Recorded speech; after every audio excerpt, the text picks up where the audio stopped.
radio.com. La Vecindad Radio te invita a cortar la semana con historias, cultura under y un poco de actualidad, para que no te pierdas la otra mirada, la que no te muestran los medios. Marian, Bruno y Noé te invitan a percibir la cultura barrial, los movimientos artísticos y la actividad comunitaria desde un rincón de Caballito. Preparen el mate o la cerveza para una pausa y relajar, en medio de un día de miércoles.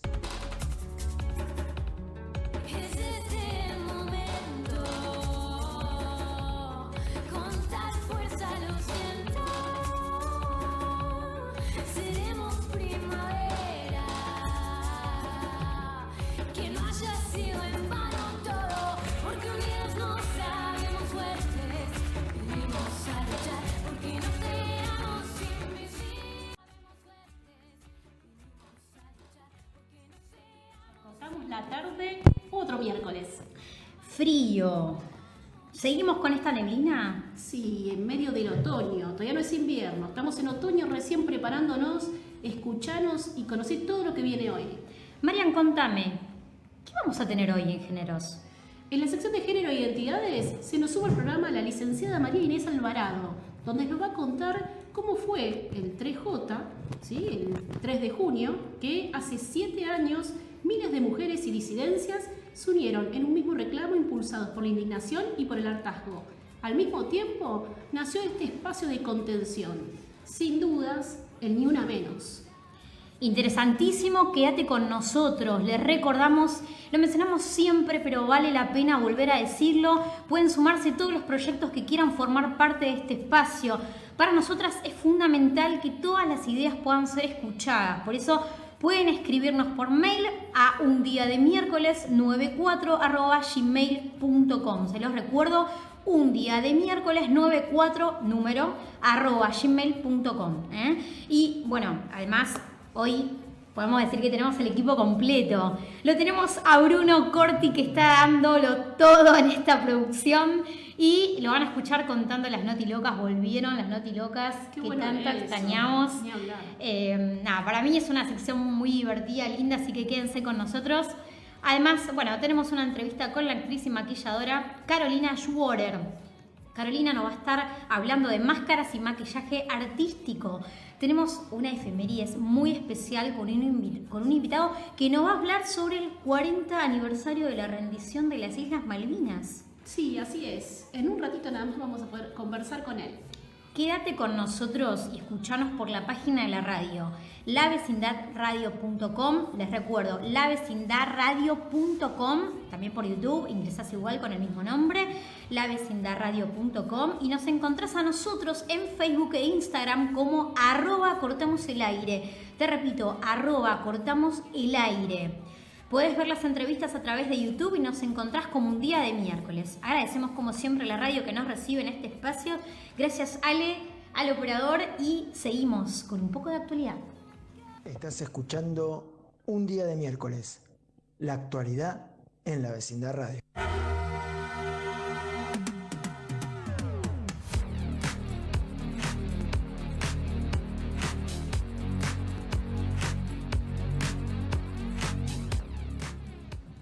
En actualidad tenemos el ataque a la prensa. La justicia riojana requisa material a una periodista que investiga el caso de abuso infantil. La periodista Manuela Calvo, que investiga un caso de abuso infantil, fue allanada y requisada por orden de la justicia riojana. El hecho ocurrió este domingo. La periodista ya había sido intimada hace 2 meses en un caso de censura previa para que no publicara nada sobre el caso Arcoiris, donde se denuncia el abuso sexual a una menor de 4 años por parte de su abuelo paterno. Es un claro ataque a la libertad de expresión y de prensa, expresar las organizaciones sociales y de derechos humanos. La orden fue librada por la jueza Eugenia Torres del Juzgado de Violencia de Género número 1 de La Rioja y alegó desobediencia a la autoridad. El motivo del allanamiento fue el estreno de un corto que trataba la violencia y el abuso infantil. Desde la red de comunicadoras de La Rioja repudiaron y alertaron sobre el grave accionar de la justicia riojana en contra de la libertad de expresión y de prensa. Y se refirieron a las anteriores presiones desde la justicia que venía padeciendo la periodista. Cabe recordar que la comunicadora Manuela Calvo ya había sido intimada hacía 2 meses por la justicia riojana para que no se pronuncie ella sobre el caso Arcoiris, y es un claro hecho de censura previa que le prohibió el estreno de un corto ficcional que hablaba de casos de abuso sexual infantil y las reivindicaciones forzosas con los denunciados. En aquel entonces también se le ordenó que retire de las redes sociales todo el material referido al caso, disposición que fue cumplida por la comunicadora. Nuevamente, y acudiendo a un extremo recurso judicial como el allanamiento y secuestro de los materiales de trabajo, la justicia riojana intenta prohibir la difusión de información y acallar todo lo requerido en este caso emblemático en una provincia que de hace 3 años los movimientos, organizaciones y los medios feministas vienen denunciando por vulnerar el derecho de las infancias. El artículo 43 de la Constitución Nacional expresa claramente que no puede afectarse el secreto de las fuentes de información periodística, lo cual se está violando peligrosamente con el secuestro de las computadoras, teléfonos, notebook y discos de la periodista que contenían la información sobre el caso. Sí, cabe destacar en este caso que el acusado tiene vínculo directo con el gobierno de turno, vale la aclaración. Tenemos más información. Desigualdad educativa. Los estudiantes de mayores ingresos y de familias con mayor nivel educativo tienen mejores trayectorias escolares, dice esta noticia. En Argentina, solo 16 de cada 100 estudiantes terminan la escuela a tiempo y con los saberes esperados. De esos 16 alumnos, más de la mitad pertenecen al tercil de mayor nivel socioeconómico. Asisten a escuelas privadas o tienen madres con educación superior. Hay grandes asimetrías entre las provincias. Los datos surgen del informe ¿Cómo son los 16? Trayectorias escolares, desigualdades en la actualidad, del Observatorio de Argentinos por la Educación, con autoría de Mariano Narodowski, Gabriela Catri y Martín Nistal, este último del Observatorio de Argentinos por la Educación. Un estudio previo del observatorio reveló que solo 16 de cada 100 estudiantes llegan al último año de la secundaria con el tiempo estimado y con conocimientos básicos de lengua y matemática. Este nuevo informe indaga sobre cómo es el perfil de ese 16% de los alumnos. Las cifras muestran que la trayectoria de escolares se ven condicionadas por el nivel socioeconómico de los estudiantes, el nivel educativo de sus familias y la procedencia geográfica. Entre los estudiantes con trayectorias escolares esperadas, la mitad pertenece al tercil de mayor nivel socioeconómico. En el otro extremo, solo el 15% forma parte del tercil de menores ingresos. En otras palabras, de los 16 de cada 100 estudiantes, repito, de los 16 de cada 100 estudiantes que terminan la secundaria en tiempo y forma, 8 pertenecen al tercil socioeconómico más alto, 5 al tercil medio y solo 3 al tercil más bajo. También se observan diferencias por tipo de gestión escolar, estatal o privada. El 34,3% que llega al último año de la secundaria asiste a escuelas privadas. Sin embargo, quienes llegan en tiempo y con conocimientos satisfactorios representan el 63,7% en escuelas de gestión privada y el 36,6% en estatales. Con respecto al nivel educativo de las familias, la mitad de estos estudiantes tienen madres que alcanzaron un nivel educativo superior, terciario, universitario o posgrado, completo o incompleto. De los 16 alumnos que terminan en tiempo y forma, 9 tienen madre con educación superior, 4 con secundario completo, 2 con secundario incompleto y 1 con nivel primario.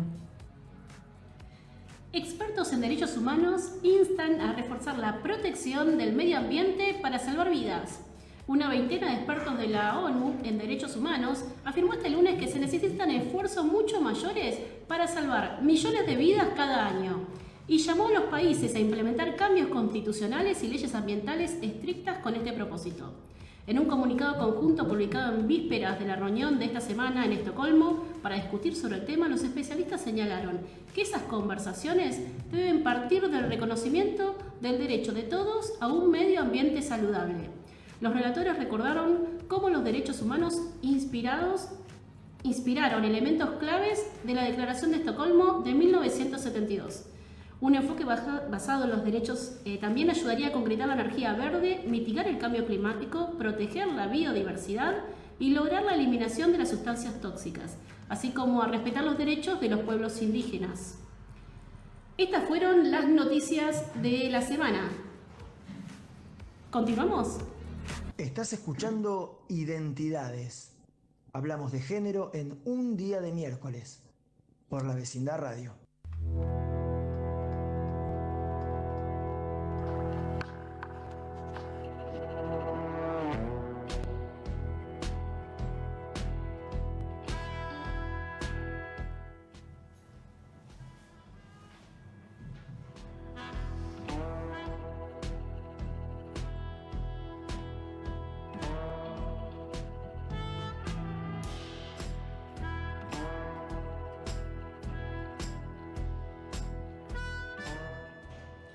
Otro miércoles entonces, estamos en géneros e identidades, otro día de miércoles. Cortamos la semana entonces con la licenciada María Inés Alvarado. Hola, buenas tardes, ¿cómo estás? Hola, Noé, hola Marian. Bien, acá tratando de poder poner en palabras lo que fue la marcha del viernes, la marcha del Ni Una Menos.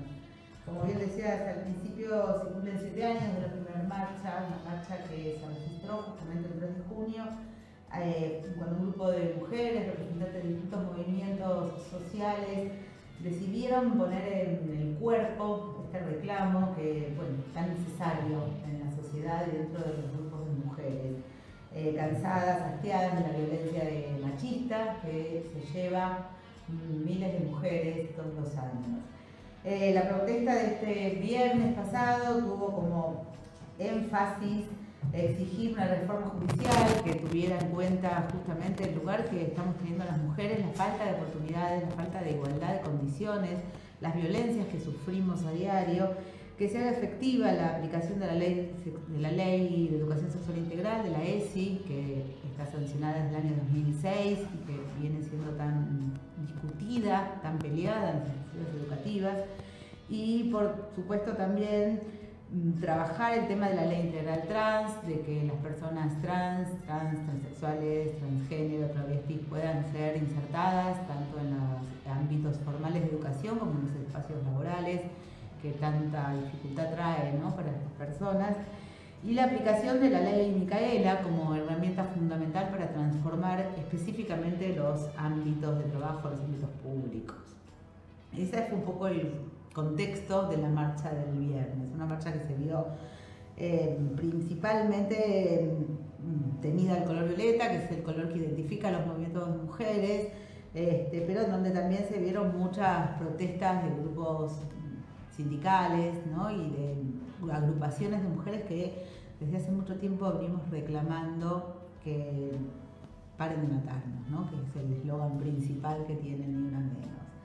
Me pareció interesante poner en palabras algunas cosas, algunas situaciones, algunos datos principalmente que surgen del Observatorio de Femicidios Adriana Maricel Zambrano, que es el observatorio que desarrolla la Asociación Civil La Casa del Encuentro, una de las primeras asociaciones civiles en investigar los casos de femicidios y en poner en palabras, en poner también en reclamo lo que está ocurriendo. El informe dice, lo voy a leer textual como para no equivocarme, que a 7 años del Ni Una Menos tenemos 2.041 femicidios vinculados de mujeres, niñas y travesticidios. 191 femicidios vinculados de varones adultos y niños. 2.361, y esto es lo peor que me parece, el dato más desgarrador, 2.361 hijas e hijos que quedaron sin madres. 1.518 son menores de edad.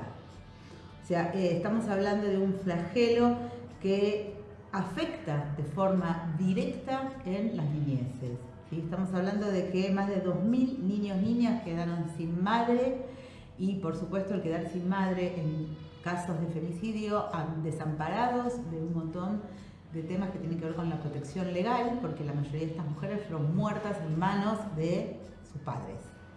Entonces hablamos de un flagelo social que a veces parece estar tenido de discusiones que vienen de la mano de las locas que gritan en la plaza, ¿no es cierto?, o en las calles. O las que pintan paredes. O las que pintan paredes y se desnudan frente a la catedral.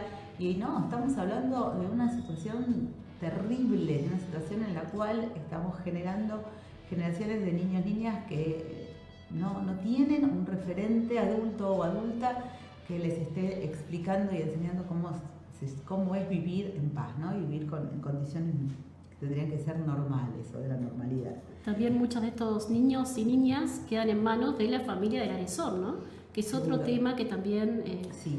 Es para remarcar. Sí, teniendo en cuenta que la justicia muchas veces no tiene una mirada de género. Entonces, al no tener la justicia una mirada de género, lo que se hace es, bueno, sin ir más lejos, podemos plantear el caso de Johnny Depp, ¿no? Lo que hace es proteger a esos varones violentos o que violentan. Y bueno, y terminar logrando que las mujeres tengamos que seguir insistiendo en este reclamo y en movilizarnos para ser escuchadas.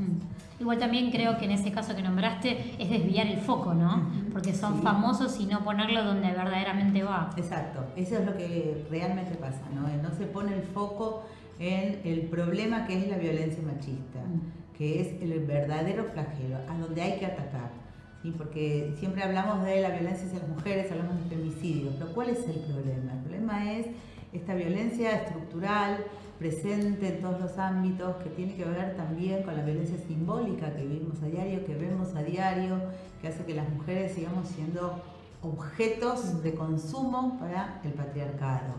Y esa es la semilla que termina mostrando esta realidad. Me parece interesante trabajarlo en las aulas, sobre todo. Yo lo trabajé justamente y les pasé a varias de mis colegas una síntesis de algunas palabritas que me parece que son importantes llevar y que queden claras, ¿no? Que el femicidio es un término político, en principio, que naturaliza la violencia sexista en nuestra sociedad. Y que no es lo mismo hablar de femicidio que hablar de homicidio, porque el homicidio es la muerte de una persona por causas en manos de una violencia determinada, pero el femicidio implica que la persona que mata a esa mujer es una persona que la conoce, que sabe quién es y que la mata por el hecho de ser mujer, porque esa mujer se corre de su ámbito privado y quiere tomar decisiones, ¿no? Y esto me parece que es lo importante, remarcar que la figura del femicidio es una palabra política y que tiene que ser atravesada desde ese lugar. Y el concepto de femicidio vinculado y de víctimas colaterales, que son dos palabras que por ahí no se nombran mucho, ¿no? Que son los femicidios vinculados, son aquellas personas que mueren por defender a la víctima o que son asesinadas por el femicida justamente porque se interponen en su camino o porque de esa manera hacen sufrir a la mujer, como puede ser la muerte de una madre, de un padre, de un hermano, de un hijo o de una hija, y que extorsionan a la mujer sin dañarla a ella físicamente a través de una figura querida. Y bueno, y por último, la palabra importante para trabajar es el tema de las víctimas colaterales, que son esos hijos e hijas que quedan sin madre, ¿no? Que son víctimas de un sistema perverso. Son niños, niñas, como dije antes, que quedan desamparados del marco legal y del tutorial de una madre que los cuide y que los sostenga, ¿no? Que me parece que son términos importantes a tratar y a llevar a las aulas y que se entienda esta palabra, que no es que estamos hablando de una muerte cualquiera. Y bueno, y por supuesto, la palabra violencia de género, es importante entender que es un entramado que nos involucra en la sociedad, que es un sistema que deviene del patriarcado, que la violencia de género se produce siempre hacia las mujeres, ¿sí? Porque es la condición de entender que hay desigualdades en torno a los géneros y al lugar que las mujeres ocupamos socialmente, siempre debajo del lugar que ocupan los varones. Claro, por ser, digamos, mujeres casualmente. Claro. Digo, ese es el otro foco que quizás se está desviando del término, puede ser que va por ahí. Sí, por esta situación social de que se obliga a las mujeres a hacerse cargo de todas las actividades que tienen que ver con lo privado, ¿no? Con la casa, con las políticas de cuidado, con el sostén, con el querer, con el mantener. Mientras que a los varones se les da socialmente siempre un espacio más público, que son quienes tienen que salir a las calles, a trabajar, a sostener económicamente, Y bueno, desde ahí empiezan todos los conflictos y todas las grandes desigualdades en torno a los géneros. Por eso son importantes palabritas que hay que trabajar y que hay que ir generando de a poco en lo que es el vocabulario de todos los días. Y por supuesto el cambio en las políticas públicas y de los juzgados, entender la justicia, no es por toda, entender que debemos tener una justicia con perspectiva de género. Y en accionar también, ¿no? Porque no alcanza con las oficinas que, si bien reciben en el día de hoy tanto mujeres como disidencias para esos reclamos, queda ahí. Muchas veces queda ahí y tienen que volver a reformular esa denuncia y pasados 7 años no pasa más que eso. Entonces también es interesante pensar en este Estado que responde poniendo oficinas, que es un avance, pero por otro lado no ajusta yendo sobre la persona que está siendo denunciada. Y que es cierto que los números que pasan dicen que bajó un 13% la cantidad de femicidios. Y uno piensa, bueno, un 13%, bueno, podemos pensar que ya no nos matan cada 24 horas, ahora nos matan cada 25 horas, cada 26 horas. Y habría que preguntarse en esas familias si hace la diferencia. O sea, ¿realmente importa que sea un 13%? No está cambiando nada, porque no está resolviendo el problema de fondo, que es casualmente el mismo. Exacto. Entonces hay algo ahí que me parece que es interesante que se siga debatiendo, que se siga hablando, se siga visibilizando y también que se problematice desde el Estado, que es quien tiene que generar más políticas públicas. Sí. Me parece que ahí hay una falencia importante pasados tantos años, porque sí. no son pocos. Sí, teniendo en cuenta que tenemos una ley de educación sexual integral que ya lleva 16 años de sancionada, con muy poca implementación, y 7 años de marchas que tampoco son escuchadas, ¿no? Y una ley, Micaela, que tampoco está siendo implementada como debería. Como debería. Lo vemos en los medios, lo vemos en ese marco, digo, es clarísimo. Sí. Y bueno, igualmente creo que es el comienzo de un debate que tiene todavía para mucho más. Nosotras desde nuestro espacio proponemos la idea y está bueno ponerlo en la mesa. Creo que es el momento justo para poder empezar el debate y nosotras desde nuestro lado, en un día de miércoles, hablarlo con vos. Bueno, gracias por el espacio y hay que seguir visibilizando estos temas y no hay que callar. Sí. No, y te queríamos preguntar, María Inés, ¿en dónde te encuentran en las redes como para que te puedan seguir? Bueno, pueden seguirme en mi red personal, que no es la de mayor militancia, que es en Instagram, arga.ine, o en los dos medios de circulación, Diario Digital Femenino, que tengo una columna de Si se habla, publico todas las semanas temas referidos a la educación sexual integral y géneros, y en la ESI en Juego, que también es una página, una plataforma educativa con recursos y actividades para llegar a las aulas con estas temáticas. Muchas gracias entonces. Gracias Inés, gracias por venir. Gracias. En 15 días tenemos una nueva columna entonces con un nuevo tema. Exacto. Vamos con este temita musical, Cielo Raso, Luna. Estás escuchando Culturarte. Entérate de toda la movida cultural semanal, teatro, exposiciones y recitales en un día de miércoles.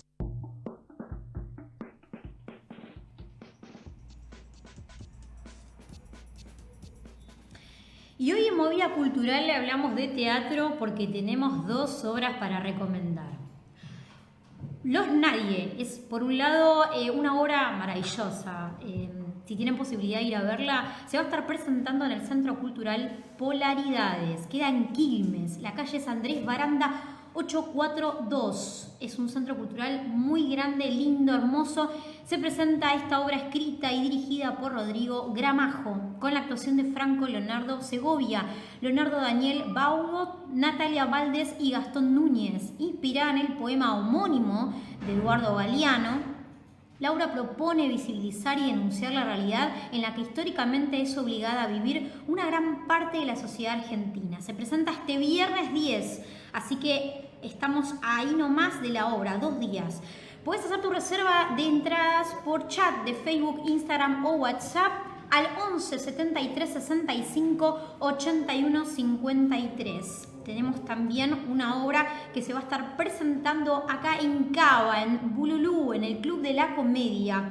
Los árboles mueren de pie. Es un clásico de Alejandro Casona, pero esto es una versión nueva. Esta versión la hace Charlie Palermo. Actúan Verónica Brown, Claudio Bustamante, Ricardo Delgado, Marta Hermosilla, Javier Matos, Sebastián Rapacini, Ariel Ruiz Díaz, Carolina Vargas. Esta versión libre de Charlie Palermo, con la escena límite de las legalidades teatrales, Casona propone un proyecto fantástico, una caja china de historias que se entrecruzan unas con otras. El Mauricio de las cartas, luego de 20 años de ausencia, y su esposa Isabel, la del ramo de rosas, hacen que la abuela vuelva a florecer como el jacarandá del jardín. Pero el idilio termina con la irrupción abrupta del verdadero nieto en busca de cosas imposibles. En este montaje del teatro, dentro del teatro, creo que eso es una característica del teatro que es fantástica. La fantasía y la realidad fundan un universo cuyos personajes extravagantes, pintorescos y atípicos delinean una idea de moral y vida en su máxima expresión. Esta obra se presenta el domingo a las 16 horas, es hasta el día 26 del 6, tienen tiempo, las reservas las hacen al 15 44 35 00 63. Les repito, 15 44 35 00 63. Pero si hablamos de teatro, también hablamos de cómo se compone. Y ahí hablamos de sus personajes, cómo se crean, se caracterizan y la expresión que van a tener. Por eso es importante mencionar los elementos, las puestas en escena, el vestuario y el maquillaje. Y me detengo en esto último porque vamos a hablar de la composición a través del maquillaje y de lo importante que es esta herramienta en lo actoral y en la vida artística. Por eso tenemos que, ya nos está escuchando una invitada que nos va a despejar las dudas y nos va a contar cómo es el maquillaje artístico que es tan necesario en teatro. Bienvenida a un día de miércoles, Carolina Schwarzer, ¿cómo estás? Hola Noé, ¿cómo estás? ¿Todo bien? Bien, bien. Ella es actriz, estudió acting en la Escuela Nacional de Arte Dramático Antonio Cunil Cabanellas y es maquilladora. Corregime si te presenté mal, Caro. No, ¿cómo? Corregime, digo, si te presenté mal. No, para nada. Lo que pasa es que casi nadie sabe que el conservatorio se llama Cunil Cabanellas. Cunil Cabanellas fue el primer rector que tuvo el IUNA, cuando ni siquiera era IUNA, ni UNA, ni nada, era ENAD. Pero me presentaste perfecto. Buenísimo. Caro, contame, ¿por qué el maquillaje? ¿Cómo? Perdón, no te escuché. ¿Por qué el maquillaje?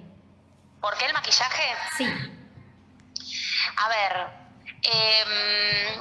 a mí en lo personal como actriz siempre me encantó la caracterización. O sea, siempre cuando ensayaba o cuando, no sé, me enfrentaba a un material, recontra pensaba en la estética, en el vestuario, el maquillaje, los zapatos, el pisar. Y siempre fue algo que me súper interesó. Siempre, pero desde re chiquita, en los primeros talleres que hacía, siempre lo usaba el maquillaje como una herramienta de expresión. Y eso me llevó a estudiar, porque quería saber más, porque había cosas que no me salían, o que cuando las hacía me quedaban mal y quería que me queden de otra manera. Y bueno, y ahí fue que empecé a formarme, y cuando me di cuenta era maquilladora. Y contame, ¿qué detalles tenés en cuenta a la hora de maquillar? ¿Detalles? Sí. Ay, lo que pasa es que, a ver, en principio yo lo que primero hago es focalizarme en el rostro que tengo presente, que tengo frente a mí, en sus características, porque las tengo que aprovechar. O sea, tanto para embellecer como para lo que vaya a hacer, yo tengo que aprovechar lo que la cara me está dando. Y a partir de ahí propongo, por ejemplo, a la hora, no sé, de maquillar a un actor que está componiendo un personaje X, el que sea, a partir de sus características y de sus rasgos, es que propongo y llego y voy hacia algún lugar. Porque y no es un dato menor, ¿viste? Porque muchas veces te traen ideas que tal vez son muy difíciles de aplicar en un rostro o en otro. Todo se puede adaptar de alguna manera, pero hay que saber que se tiene que adaptar, ¿no? Claro. Y en el caso de las máscaras, ¿cómo es? ¿Cómo? Claro, en el caso de las máscaras. ¿Cómo? Las máscaras. A ver, Lo que pasa es que depende qué tipo de máscara, porque hay máscaras que son hechas de látex y que parten de la contextura bien facial. Eso es un efecto especial en realidad, que parte bien de la contextura facial de uno, y hay otras máscaras que son más neutras y que ya vienen casi como pre-realizadas, y que uno en realidad lo que hace es ponerla y punto. Mucho más aún, las máscaras se tienen que ser anatómicas e incorporarse al rostro, porque si no es incómoda para trabajar, se te sale, y si yo quiero deformar o darle otra forma a alguna parte de tu cara o de la cara de cualquiera, necesito tener de base la verdad, y que es la cara. Claro. Es inevitable eso. Caro, ¿qué se necesita para ser maquilladora o maquillador? ¿Qué se necesita? A mí me parece que se necesita, como en todo, en principio el deseo de hacerlo, y después la práctica. Obviamente que obviamente que es estudiar, ¿no es cierto? Pero la práctica para mí recontra hace, porque la mano se entrena, y lo que hoy no te sale lo practicás, y en algún momento puede salir mejor, y con el tiempo puede salir bárbaro. Y también, obviamente, yo pienso que, claro, que la experiencia y el tiempo hace que uno conozca de todo, conozca de materiales, de elementos, y además pueda resolver situaciones que salen en el momento, y que la experiencia te ayuda a poder sortearlas y a poder inventar con lo que tenés. Claro. Eso. Un poco de creatividad, digamos, también. ¿Cómo? Digo, un poco de creatividad Sí. también, es como un elemento. Sí, pero digo. la creatividad está en todo, yo creo que en cualquier oficio. O sea, obviamente en los oficios creativos, por así decirlo, tiene que primar porque uno crea, pero yo cada vez pienso más que la creatividad está en todo. Uno es creativo en todos los ámbitos de su vida, y si la desarrollás y la entrenás, bueno, ¿qué más querés? Sí, tal cual. Pensaba en tu lado actoral y te pregunto, Sí. ¿cómo convive esa maquilladora con la Caro actriz? Mira, durante muchísimos años estaban enfrentadísimas. Había como un lugar donde no aceptaba una o la otra. Había como esta cosa de que, bueno, cuando estaba recopada con el maquillaje, tipo, no me hablen de actuar. Y como que no parecía una, ¿viste? Era muy curioso eso. Porque nada, y hace muchos años es una convivencia feliz, porque se complementan maravillosamente. ¿Qué más quiero yo como actriz que saber maquillarme? O saber maquillar a mis Claro. compañeros y diseñar la estética de las obras en las que participo. Claro. ¿Y qué más quiero yo como maquilladora que ser actriz? Porque cuando maquillo actores, entiendo lo que van a hacer con ese maquillaje. Ujú. Entonces jamás les voy o sea, siempre voy a trabajar en función a su necesidad. Bien. Así que eso es súper placentero para mí cada día más. Sí, y te iba a preguntar, porque has maquillado personajes públicos. Sí, sin ir- chan, chan. sin ir más lejos, maquillaste al presidente. Bueno, has maquillado para videoclips, para películas. Yo quería preguntarte Sí. si era lo mismo maquillar para el cine, para el teatro, si era lo mismo... No, para nada. En realidad, todos los ámbitos, todos los lugares donde vos maquillás, para la vida cotidiana, para una foto, para cine, para tele, o sea, para las diferentes cámaras, digamos, todo es diferente, porque todo lleva diferentes intensidades.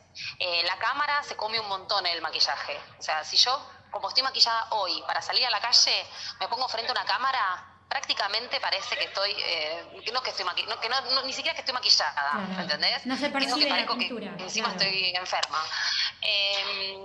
Y el teatro, a ver, históricamente uno para teatro maquillaba con 7 kilos de maquillaje, porque la distancia con el espectador hacía que si no, no se viera. De hecho, a ver, en los inicios del teatro, el maquillaje era máscara. Esto que vos decías hoy de las máscaras. El teatro romano, o sea, las distancias eran tan enormes que necesitaban máscaras para que se vea la expresión.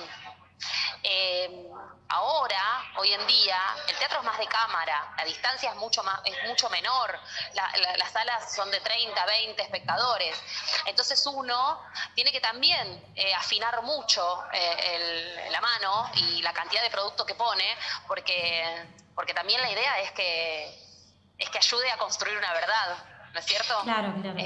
Tal Y es cual. diferente, realmente es diferente. Te hago una pregunta para los que empiezan en esta práctica y no saben cómo arrancar o qué consejos le daría, qué se necesita para saber maquillar. Ay, mira, el otro día estaba hablando con una chica que quería arrancar y no sabía por dónde. Pienso que siempre está bueno hacer un curso de automaquillaje, en principio, siempre. Yo empecé así, empecé haciendo cursos de automaquillaje, aprendí a maquillarme yo. Y después necesité maquillar a otros y ahí empecé a meter la mano en la cara de otro. Pero estuvo buenísimo, en principio, saber mucho, hacerme las cosas yo. Porque es re importante. Pero también está bueno después, viste, extender la mano hacia otro, porque ahí empezás a descubrir que las formas son distintas, que para un ojo haces una cosa, para otro ojo haces otra cosa, para un color de piel una cosa, otro color es otro tono. Y lo que me parece que eso, yo empezaría haciendo algo para mí y ver si me gusta y si quiero hacerlo sobre otro después.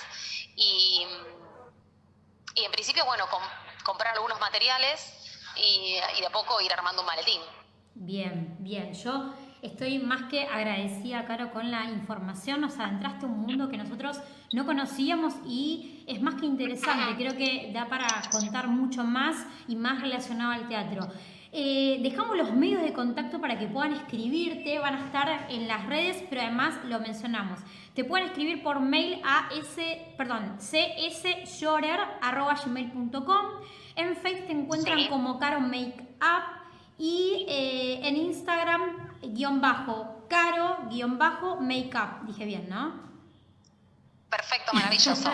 Maravilloso. Buenísimo. Mejor imposible. Caro, muchas gracias por pasar por un día de miércoles. Por favor, Noé, un placer enorme. Muchas gracias a ustedes por llamarme. Y bueno, hermoso día de miércoles. Gracias. Vamos ahora con un temita. Estás escuchando ¿Qué pasó hoy? Efemérides en un día de miércoles. Bien, y en efemérides de la semana recordamos, el día 7 fue el Día Mundial de la Concientización del Síndrome de Tourette. Es un trastorno del sistema nervioso caracterizado por movimientos repetitivos o sonidos no intencionales. El síndrome de Tourette comienza normalmente en la niñez. Incluye estos movimientos repetitivos o sonidos no deseados, como los tics, que no se pueden controlar, como el parpadeo constante, el encogimiento de hombros o el uso del indespectivo de palabras ofensivas. El tratamiento incluye el uso de medicamentos y psicoterapia. También el día 7 de junio fue el Día del Periodista. Esto fue en honor a ¿quién? A Mariano Moreno, el 7 de junio de 1810, que tomó la decisión clave para el futuro del periodismo. Era abogado y político y fundó la Gaceta de Buenos Aires. Pero más allá de eso, no podemos olvidar otros periodistas importantes de nuestro país. Sobre todo, aprovechamos a recordar a Rodolfo Walsh, que bien decía, escribir es escuchar, o a Marta Ferro, feminista, de las primeras que denunciaban e instalaban el término gatillo fácil a mediados de la década del 80. Y también podemos recordar a Alfonsina Storni, con su lado, también periodístico, donde era tan conocido y tan potente su reclamo combatiente por los derechos de las mujeres. Y el día 10 tenemos el Día de la Afirmación de los Derechos Argentinos sobre las Malvinas. Esta fecha es en homenaje a la legitimación de la soberanía argentina sobre el archipiélago ubicado precisamente en el mar argentino. La creación de este día es el testimonio histórico que recuerda nuestra pertenencia del territorio y que es una forma de reclamar nuestro legítimo derecho argentino de ejercer las leyes nacionales y que procuren la protección de la población a las personas que residen en la isla. Esta fecha nace en 1973 bajo la ley argentina 20.561. La resolución trataba de expresar la necesidad de establecer el derecho que tienen todos los argentinos y argentinas de reclamar este territorio que sin lugar a dudas nos pertenece. Y para todo esto tenemos un invitado, Noé. Bien, En línea tenemos a Germán Bonani, ¿sí? Buenas tardes, Germán, ¿cómo estás? Gracias por recibirnos. Hola, Noelia, gracias por llamar. ¿Qué tal? Mariana y Noelia te saludan, ¿ahí nos escuchás bien? Sí, perfecto. Buenísimo. Muchas gracias por recibirnos, Germán. ¿Nos podrías contar qué actividades realiza el CECIP? Bueno, sería muy amplio de hablar. El primer ítem en cuanto a la creación de nuestro centro es siempre el recuerdo de los compañeros que quedaron allá, ¿no? En base a esa memoria, ir trabajando en los distintos, ya sea gremialmente o sobre memoria, verdad, justicia, en todo lo que se maneja, pero principalmente es recordar la memoria de los chicos que han quedado allá, ¿no? Recordamos que Germán Bonani es excombatiente y para nosotros es muy importante también la palabra de alguien en primera persona, ¿no? que pueda contarnos sobre los hechos. Y después de 40 años, que no es, digamos, son 40 años de la historia y que muchas veces hablaba con otras personas, excombatientes también, lo importante de recordarlo, ¿no? O un día como hoy me decían, no es feriado, en los colegios no se recuerdan, no se hace un acto, ¿no? ¿Qué opinas de eso, Germán? Yo creo que a comparación de otros años estamos hoy agigantadamente mejor que lo que fueron otros años, ¿no? Hoy conseguimos lugar, hoy nos llaman de los colegios para poder dar charlas. De hecho, yo soy secretario de Cultura y Educación de mi centro y me encargo de ir a hablar con los pibes, de contar la historia y sobre todo, más que la historia bélica, ¿no? Porque uno sabe lo que pasa en una guerra, no hay que andar explicándole a nadie, ¿no? Muere gente y se llenan los bolsillos otro tipo de gente que no es precisamente el pueblo. Entonces, ir explicándolos por qué pasó lo que pasó, qué es lo que hoy estamos haciendo, lo que quedamos, ¿viste? El laburo de la posguerra, en realidad, porque uno dice, terminó la guerra para el que la vivió de afuera. Ahora, para el que estuvo ahí y sufrió todos esos más de 2 meses, para nosotros nunca ha terminado la guerra. Siempre hay un motivo como para seguir luchando. Los que hoy estamos un poquito mejor, ayudamos a los que están un poco peor, tratamos de acompañarnos entre nosotros. Vos calcula que hubo 632 muertos durante la guerra y acá en la posguerra en el continente tenemos más de 600 suicidados. Entonces eso te da la pauta de que no hubo una buena recepción en cuanto a la llegada nuestra después de la guerra. No estuvimos contenidos. Esa falta de contención que nos ha faltado, bueno, la tenemos que suplir nosotros. Y hablar de que la guerra terminó, creo que por ahí es un poco... terminó en fechas bélicas, pero para nosotros que vivimos Malvinas todos los días, todavía esto sigue, todavía hay gente que necesita ayuda, todavía tenemos compañeros que han sufrido y tenemos que darle justicia. Hay compañeros que todavía no pueden salir adelante, ¿no? de lo que fue eso. Bueno, ese es el laburo, lo que vos me preguntabas un poco, lo que es el laburo del centro. Bueno, pasa por ahí, ¿no? Recordar a los compañeros que ya no están, que son los verdaderos héroes, ¿no? Los que de una forma han recibido lo que no recibimos nosotros. Y bueno, está en nosotros, en cada uno de nosotros, darle el verdadero valor a esos chicos y luchar por lo que ellos hubieran hecho y desgraciadamente no pueden, ¿no? Sí, te iba a preguntar cuál es la percepción que tenés sobre la legitimación que realiza el Estado hoy sobre Malvinas. ¿Qué sentimientos te trae? Si te genera todavía ¿Qué te genera, ¿no? Todo esto, lo que se está haciendo. Es tan amplio eso, ¿no? Porque de repente vos tenés empezamos a tener los actos conmemorativos de Malvinas todos los 2 de abril en Ushuaia. ¿Por qué en Ushuaia? Bueno, porque es la capital de las Malvinas, ¿cierto? Es Tierra del Fuego, la Antártida, isla del Atlántico Sur. Ushuaia es la capital, se empezó a decir ahí. Tiene un valor estratégico y histórico sumamente importante. De repente cambia el gobierno y eso desaparece y se hace, por ejemplo, un desfile en el cual como excusa es el recibimiento que no tuvimos los excombatientes en la llegada de Malvinas y de repente están desfilando los mismos compañeros con nuestros mismos jefes que nos han torturado en Malvinas,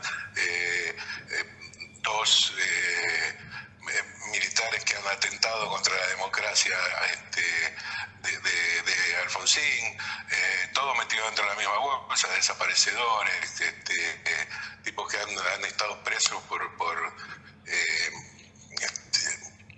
delito de lesa humanidad. Entonces es tan difícil decir cómo me siento o qué siento yo que es el Estado. Hay veces, hay partes que se hace bien, que se reconoce bien, que se le da el valor y de repente tenés cosas que no podés entender qué es lo que pasa. Tener un presidente que no haya hecho, por ejemplo, jamás un acto de conmemoración a Malvinas duele muchísimo. Y a veces está bueno y a veces sentís que falta, pero es muy difícil poder explicar qué es lo que siento. A veces siento dolor por la desidia y a veces es como que, bueno, el que no estuvo en Malvinas, el que no estuvo ligado a Malvinas le ha pasado por el río, ¿no? Porque si vos mirás, vos sos muy joven, pero si vos mirás las revistas de esa época, nosotros estamos matándonos en una guerra y acá la vida seguía normalmente con las boliches abiertos, el jet set y las fotos, como que no hubiera pasado nada, ¿no? Sí, fuerte, la verdad, pensarlo en esos términos. Sí, pero por eso es muy difícil de explicar que si está bien lo que hacen, si está mal lo que hacen, porque es tan variable, depende, claro. ¿Viste? El que esté arriba y lo que quiera hacer. A veces de repente lográs tener un acto en Ushuaia que represente, ¿viste? la realidad de la historia, y de repente tenés otro que te saca del mapa las Malvinas, hacer un mapa oficial sin las Malvinas. ¿Cómo explico lo que siento? Responde un poco al gobierno que está de turno. Nosotras queríamos tener un poco estas palabras tuyas para poder hacer una mención que nos parece importante en este espacio. De todas maneras, queda abierta la invitación, Germán, para cualquier otro momento. Es un tema para hablarlo en profundidad, pero la referencia valía. Es muy largo esto. Sí, la referencia valía y, como digo siempre, un programa no alcanza para poder mencionar y contar, ¿no?, esta historia. Te agradecemos un montón, Germán, que hayas pasado por un día de miércoles y te invitamos, como dije antes, a volver y hacer una charla un poco más profunda. Con muchísimo gusto, cuando quieran. Les mando un beso grande y gracias por llamar. Muchas gracias. La información a veces puede ser divertida.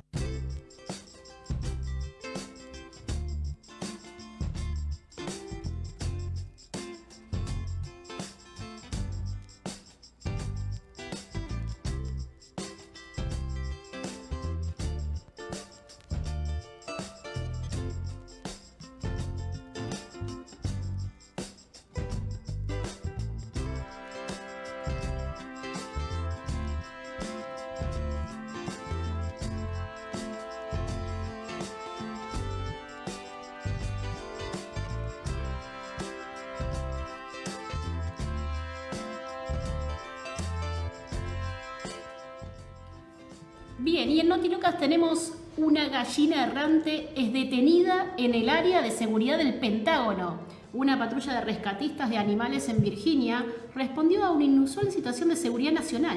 Una gallina suelta en el área de seguridad del Pentágono. La Liga del Bienestar Animal dijo que el personal fue enviado a la sede del Departamento de Defensa de los Estados Unidos cuando una gallina fue atrapada merodeando por el área de seguridad. Aparentemente, la respuesta de por qué la gallina cruzó la calle es para llegar al Pentágono, claramente. ¿Seguimos? Instala bicicletas fijas debajo de los pupitres para ayudar a sus estudiantes a concentrarse. Luego de darse cuenta de que sus alumnos tenían problemas de concentración, en la clase de matemáticas, una maestra de Carolina del Norte decidió canalizar su energía de una manera diferente, en bicicleta. A solo por $150, el costo fue cubierto por donaciones y un subsidio. Tenemos varios testimonios, por ejemplo, el de Sofía Fedele. Oh, fue algo increíble. Dijo que el ciclismo la ayuda a enfocarse en el estudio durante la clase. Y Queen Lanza dijo, he quemado 133 calorías todo antes de las 10 a.m. Me encantó el detalle. Quiero saber algo. ¿Cuánto es el costo de esa bicicleta? $150 cada una. Pero todo cubierto bajo donaciones y un subsidio. Yo no me imagino igual esos estudiantes tratando de atender a la clase y con las patitas ahí abajo. Sí, es un laburo, estar prestando atención, al mismo tiempo laburando las piernas. Digo, y tenemos el último, que este ya lo dejamos para el último porque es, en India están dando por una pequeña tarifa, se llama Siente la cárcel. Provistos de uniforme de la prisión, te dan plato de aluminio y jabón. No vamos a hacer comentarios, pero la gente paga por tan solo $7.50, podés pasar 24 horas como si fueras un preso en India. bueno, interesante las noticias, las notilocas. Yo creo que cerramos esta jornada de una manera muy divertida, extrañamos escucharte y yo, como siempre, desde mi lugar, agradecía a los que nos escuchan, están del otro lado, agradecía a la radio que nos da el espacio, gracias Ale, gracias Mati, nuestro operador y por supuesto los invitamos a escuchar nuevamente un día de miércoles. El miércoles que viene tenemos puentes, Sí. tenemos notilocas seguramente, pero lo más importante es que vos estés ahí escuchándonos. Que pongas de nuevo la radio, nos veas por Facebook a través de la Vecindad Radio. A las 18 te esperamos de nuevo en este programa que llamamos Un día de miércoles.